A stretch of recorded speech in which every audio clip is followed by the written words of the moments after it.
Hello, BookTube. I have a pile of recent periodicals I thought we'd rummage through, see if we can find anything interesting. There is the bean. Hi, baby. Oh, how are you doing? She's a little bit pooped. We went on a walk, so she needs a little time to recover, and so does her master. uh, we have a wide variety of periodicals here. They span the spectrum. Like, for instance, we have what could only be called a small paper. This is the Bedford Times Press from Bedford, Iowa.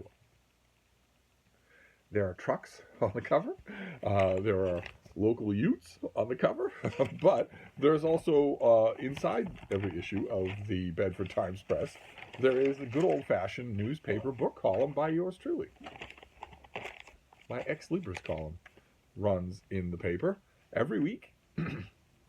So you might think that what I want you to do is subscribe to the Bedford Times Press. They'll mail it anywhere in the country for you so that you can get my column, fold it yourself like you were on the New York subway. But I am, of course, asking you to do that. But you could do something else. You could try and get me into your town's paper. Happy to do that. Do you have a town paper, town circular, library bulletin? Whatever it is, I am happy to reach new audiences with this column. It is so much fun to do. Then we have another stomping ground of mine, but I am not in it. This is the Martha's Vineyard Gazette with spring lambs on the cover. How wonderful is that? And this is the Gazette. Everybody, when they get it, they immediately open it to the back, to the columns. All outdoors, vineyard gardener, and birds. Always with original photography. There's original photography all throughout the Vineyard Gazette, and it is wonderful. Like the Bedford Times Press, it is a small town newspaper. They have their own charm. They very much do. And it was only in 2021 that I realized how many of them there are out there. There are small town newspapers all over the place. I thought they had largely undergone an epidemic of price gouging death and didn't exist anymore. But no, they're still out there. Maybe your town has one. Maybe you want a weekly column. My books column's a lot of fun. What does this one do? How does this one start off? I've been following the book trends on social media. How's that for a promising opening? And it's always at least a bit dystopian. Social media is mostly toxic just in general, and for all the predictable reasons. At its heart, instead of being about connecting with strangers, it's about competing with strangers. Virtually every post is an open invitation to feel bad about yourself, to feel like you're less than the original poster in some way. Are they sexier? Are they wealthier? Do they have better seats at some concert, a sporting event?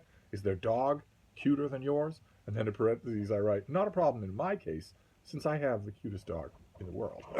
I think we can all agree on that, can we not? But anyway, those two periodicals, that's always a lot of fun to get, old, ink on your fingers, print newspaper periodicals.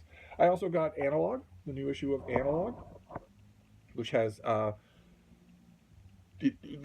says science fiction and fact on the subscript there. And that is absolutely true. This has a variety of short stories by new and established science fiction authors, and I read them. Every issue that I get, I read. I read them with a bit of trepidation. Quite a bit of weirdness has entered into those stories, and not the right kind of weirdness, the wrong kind of weirdness, the kind that where the writer is airing all sorts of Twitter politics and cloaking it very thinly, often very offhandedly, in science fiction.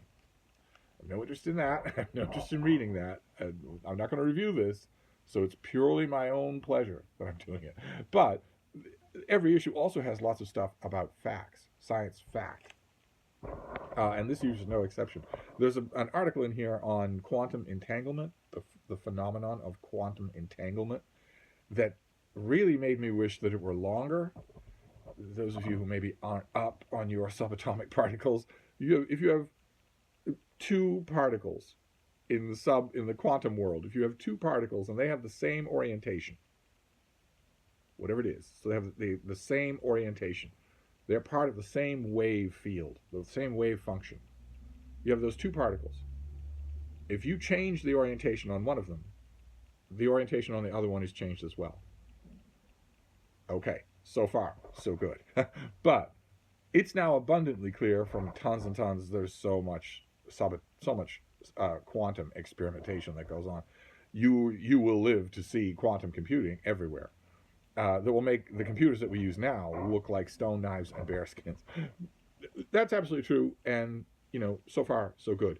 The thing about quantum entanglement that makes it so endlessly fascinating is that if you separate those two particles by a football field, or city, or solar system, parsecs of space, and you change the orientation of one, the other orientation changes. It's not that you change the orientation of one and then as fast as the speed of light can travel to the next one, it gets the message and it changes. They change simultaneously, which means that on a very rudimentary level, it looks like quantum entanglement defies one of the tenets of Einsteinian physics. It is a transfer of information that happens faster than the speed of light, that happens instantaneously, not even faster than the speed of light. The speed of light, as physicists love to point out quasi-jokingly, is not all that fast. This doesn't happen at the speed of light, and it doesn't happen at 5 times the speed of light. It happens instantly. Now, the physicist Sean Carroll and a few other people have tried to make the case that the information isn't traveling, that the information is part of the wave function, and they are both part of the same wave function.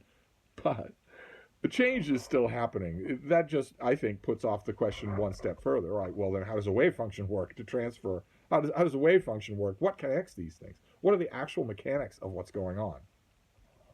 And the article in here on quantum entanglement talks about that a little, but not a lot. Not as much as I would like. But there's another article in here that, oh my, it goes on at good length. I wish it were longer, about Keplerian exoplanets. Meaning the exoplanets, the planets circling other stars that have been found and analyzed by the Kepler Space Telescope, as opposed to any of the other instruments that we're using to find these things. The Kepler Space Telescope has found almost 3,000 exoplanets. And we know quite a bit. We know quite a bit about them. We can figure out quite a bit about those planets, even at this enormous distance, a distance that we will almost certainly never cover ourselves. We will almost certainly never see those things. That makes it fascinating. I am still under the impression that most, intelligent general readers do not keep up with astronomy. And so you won't have to go far to find a normal, informed member of the general public who has been keeping up on these stupid UFO stories that have popped up all over the news in the last year. But you won't find many people who know that we know about 5,000 planets. And we don't just know they exist from wobbles in their stars, spectrographic radiation. We know a lot about them. We know their size, their weather, their atmospheric composition, their surface temperature. We know a lot about them.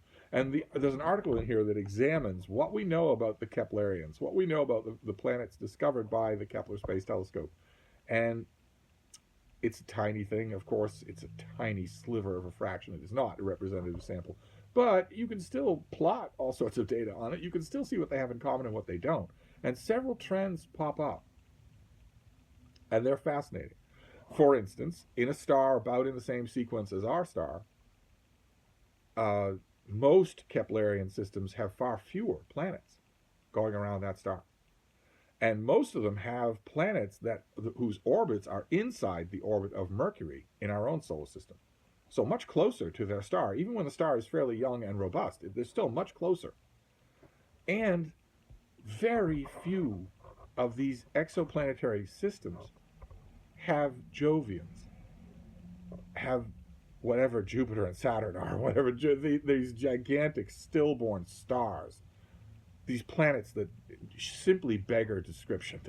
Their proportions, their size, their sheer gravitational field simply beggars description. Most of these Keplerian exoplanets do not have a Jovian at all, much less two in the same solar system. The person who writes the article, actually, I should probably tell you that, shouldn't I? Who this is? Kevin Walsh is the author of the article, and he passes on the speculation that maybe the presence of not one but two Jovians in the outer solar system is the reason why we're here at all. Maybe if Jupiter is really good, the gravitational field of Jupiter is absolutely immense. It can be detected on Earth. It's absolutely immense, and that has a scrubbing effect. This solar system is entirely full of asteroid objects, planetoid objects, Plenty that we know about, plenty that we don't know about in the asteroid belt and in the Oort cloud. And that's a danger. That makes this solar system a pinball gallery. And it's entirely likely that Jupiter and Saturn, mostly Jupiter, scrub the inner solar system, protect it, get those things out. Those things bounce off the edge of Jupiter's gravimetric field and exit the solar system, never to return. And the writer of the article, excuse me, speculates that if that weren't true, then maybe an absolute killer asteroid event, like the one that killed off all the dinosaurs, but Earth has had two others as well. There have been many extinction level events on Earth, but there have been two others that were far worse than the extinction of the dinosaurs, and almost certainly were caused by some sort of planetary collision. Maybe not, could have been environmental, but the author of this article points out that had it not been for those Jovians, it's entirely possible that Earth would be bombarded would be struck by a life-ending asteroid about every million years.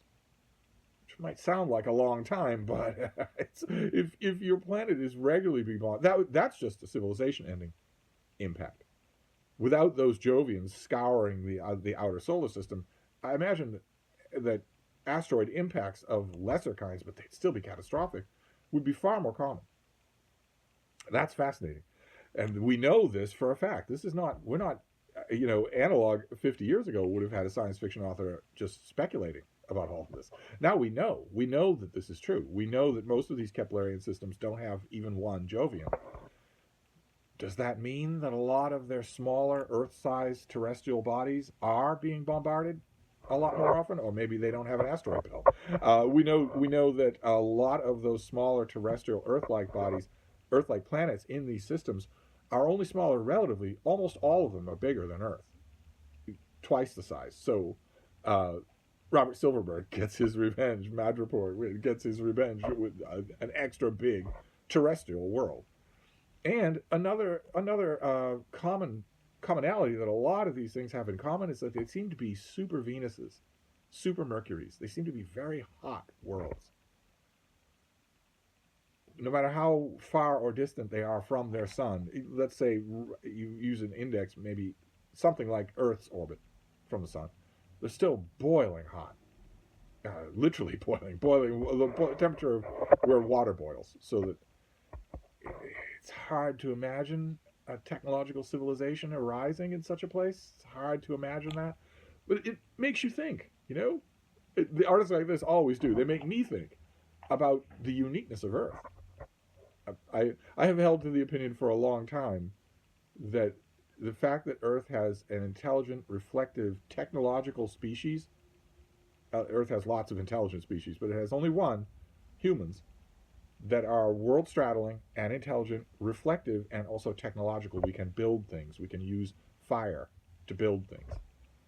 And there are so many variables to make that possible. The right gravity, the right electromagnetic field to protect you from fierce solar radiation. The fact that you just happen to, by pure luck, to be in the right neighborhood so that a star 5 light years away does not go supernova and sweep this entire solar system with lethal radiation. None of those things have happened. And then there's all of the variables on Earth as well. There have been climate catastrophes that came a whisker away from exterminating humans. It didn't happen. Probably would have. The roll of the dice at any point for anywhere on any other world would probably have gone against that species. So I have maintained from all of those factors that an intelligent, reflective, technology-wielding species that actually survive long enough to build spacecraft or radio telegraph, or telescopes or whatever, are probably staggeringly rare.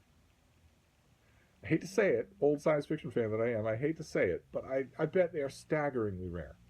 And certainly a lot of the findings from this article about the Keplerians, I don't see technological civilization arising on the super dense hellholes that are described in the article. I wish it had been longer. I have to admit, I cherry-picked just now this particular issue. I read the nonfiction stuff. I will go back and read all of the short stories.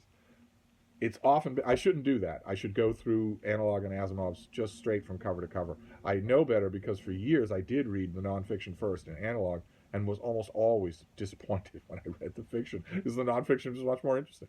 But There was that. That was a science fiction periodical. I also got the New Yorker.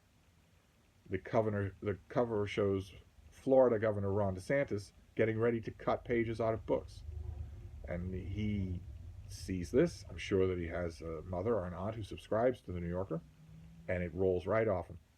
The New Yorker is using. They are not identifying him, other than the flamingos and the palm trees on the apron. They are just casually identifying him as a Nazi-style book censor and book burner, a book banner, a bad guy, an evil person. And it's all true. It's all abundantly documented. But his family gets the New Yorker. What must they think of that? Yeah, there's Ronnie. Can I come down here a bit? There you go. Ooh, yeah, there's Ronnie. He's a villain. I'm sorry. I wish it had turned out differently. We paid a lot of money for his education, but he turned out to be a nationally recognized bad guy. But this had a lot of interesting stuff in it. I want to show you a few things, if you will indulge me. For instance, Louis Menand, in a recent article in the New Yorker, wrote a piece about journalism, which you should never do in 2023. And someone wrote in a letter that is straining hard not to say what the writer of the letter wants to say. Now, see if you can catch it. I appreciate Menand's discussion of the different positions that reporters and editors have taken on the matter of journalistic objectivity in the past century or so. It seems to me that there are many basic factors that inevitably present challenges to objectivity, even when journalists are not beholden to ideological goals, such as which issues are deemed worthy of coverage, how many follow-up stories a paper publishes, and where the story is printed on the page. Although reporters and editors may be committed to treating their subjects fairly, their perspectives can also be colored by their personal experiences and cultural views.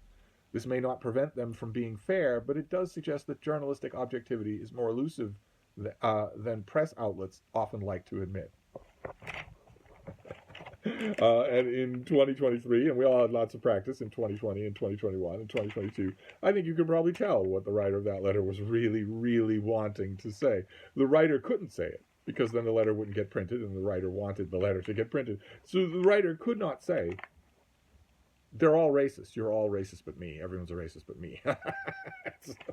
But I felt for the writer. There was a long piece here by Elizabeth Colbert, who did the Six Extinction. She's really, really good. She has a long review here. It starts off as a review of a book that I think we've already seen, called The Devil's Element, about phosphorus. And she does the classic New Yorker thing, where she uses the book as kind of a kernel, and then builds a whole ecosystem around it. So the article is a long meditation on the whole of the natural world as seen through the importance and the danger of phosphorus. Then we have probably the most viral article in the New Yorker in this issue. I think probably the most viral article in the New Yorker so far this year. It's by Nathan Heller, and it's called The End of the English Major. Glad that I have a print copy of this. Probably 4 dozen of you sent me links to this, and that's just BookTube. Lots of other people who aren't on BookTube sent me links to this, all about the death of the English major and what that means and why it's happening, which I thought was really interesting. Depressing, but really interesting. And it's the one thing in here that I will cut out and keep. It's the one thing that I will. Then there was a poem by Paul Muldoon, who is a contemporary poet I really like. I wonder what you will think of this. This is called A Graveyard in New England. Although we've spent so much time clearing fields, it seems a plow does little more than scratch the surface of the land we'd hoped would yield 100 pumpkins from the pumpkin patch and represent a 100-fold increase. Although we've spent so much time clearing fields and taken out quite a long lease on this hacked rim of the Canadian Shield, only recently has it been revealed it's not just in our beds lovers must bundle. Although we've spent so much time clearing fields, it seems we've simultaneously trundled granite blocks, boulders, and boundary terms into a single tract where we've now sealed their fates and are quite bent on holding firm, although we've spent so much time clearing fields. I don't know quite what the graveyard part is there, unless that reference to it's not just in beds that lovers must bundle. Maybe that's referring to lovers in the grave? No New England, no self-respecting New Englander would ever be buried inside the coffin of their beloved wife. Next to, sure, but not inside. That's That's Protestant behavior right there. But I thought it was rather nice in a way. If I had been Paul Muldoon and I had thought, obviously he originally thought I want to play around with end rhyme. If I had been him and I had tried a first draft of this, I would have abandoned that idea because I don't think it works all that well. But it touches on an aspect of New England life, which is, if those of you who have not been to New England, you might not know, there are stone walls everywhere. They're everywhere. They run through. You can, if you go, put on your boots and go hiking, you will find them deep in forests. And it's their existence is your only clue that once upon a time there was more than just this. That once upon a time this wasn't a forest. Oftentimes the house is gone completely. Nature has just reclaimed it, but those stone walls stay. They crisscross everywhere in New England, just everywhere. There's a cartoon. You've got two people. Their phone is going off, and they're very, very alarmed. And I wondered how many of you could agree with this. Oh God, outside is calling. But the literary thing in here. Let's see. There's a specific thing, but there was also here we go. This will probably be the highlight for me. I mean, the death of an English major. It's gone viral in a way that New Yorker articles do. I will definitely study it, but it's a familiar refrain. Whereas this is Merve Emre, who's just a fantastic writer, and here she does a classic long take. This is on Italo Calvino, and it might be anchored maybe somewhere on a book or a reissue of something, but like with the Colbert piece, it's going to be much more of just a big, broad discussion of Calvino, and that's fine. He's not one of my favorite 20th century authors. I know that's very undude bro of me, but nevertheless, I respect him, and I love the way other people write about him. So I will read the thing. I will trim it. I will date it. I will clip it. I will put it in. I have a collection of Calvino nonfiction. I'll just put it in there once I'm done with it. And then we have two to finish up here. Two great literary journals. We have the TLS, which was really, really fun for a couple of reasons, but the main reason in here was that at the end, the NB column in the back does what seems to be just an out of the blue appreciation of a book by Mary McCarthy, my beloved Mary McCarthy, a book of her, a short story, nonfiction collection of hers called On the Contrary, which I love, and I've handed it to so many people. I'm looking at it right now. I've handed it to so many people over the years, and I just happen to like it. That's great. That's fantastic. And then the other literary review is the London Review of Books. And the very first thing that I loved about the London Review of Books this time around was the cover. Look at how beautiful that is. That is absolutely beautiful. That is such a beautiful, lovely little meditation of a cover. No connection with anything in the issue. I just love it. I wonder if I can find out who does it. Let's see here. Oh my God! Look at all. John McNaught draws the cover there. And that is just wonderful. Now, I glanced through the table of contents for this London Review. I'm going to save that cover. Absolutely. I have a larger sort of art portfolio container for larger things. I don't want to save it folded, so I will save it that way. John McNaught is in that folder a few times for London Review covers, but I glanced at the table of contents here to see. Yeah, I'll read everything in here because there are a lot of good writers, but I was looking for, a bullseye, something that someone in the London Review is reviewing that I either want to read or that I have read and reviewed myself. And sure enough, it was the second one.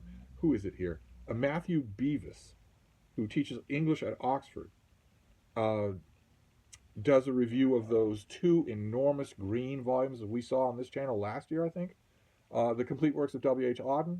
Only these are the two volumes on poetry, edited by Edward Mendelsohn. These two enormous things that weigh 50 pounds apiece. This Oxford professor is going to review both of those, and I reviewed them, and it's going to be really fun to see. Of course, he gets 5,000 words, so he can do what we talked about already. He can take his space there as an occasion to maunder about the subject just in general. I don't do that. So that, no matter what kind of a job he does, I'm going to console myself by saying, well, of course, but he had forever. Well, actually, he's probably just much better at it than I am. But anyway, it was just a pile of periodicals. They've been piling up. I'm going to deal with them. I'm going to read through them and pull them apart. I thought before I did that, I'd show them to you. Uh, None of them have arrived today. That's just as well because I am a bit distracted. I have a guest for days. Former booktuber David Murphy is here for days. And it's wonderful, absolutely wonderful. We're having such a blast. He is such a low maintenance guest and so much fun. And Frida loves him, of course, my little schnauzer that you saw there. She loves everybody. Uh, and everybody loves her. Uh, but it's curtailing videos. It doesn't feel quite right to talk to my imaginary booktube friends if I've got a guest twiddling their thumbs 5 feet away. But sooner or later, I will be all yours again. And in the meantime, I'm going to try. A number of you have been emailing me saying, can you get a video out of David? Can he appear on a video with you? Because we miss him. A lot of you really liked his booktube channel, and he not only stopped making videos, but he took down his channel. So you can't even go back and see any of his older videos. And I am working on it. I'm hoping that there's something that we can do, at least one video, before he leaves. But anyway, that was it for today. Just a pile of periodicals. I'm going to wrap this up, but I'll be back. Thank you, BookTube.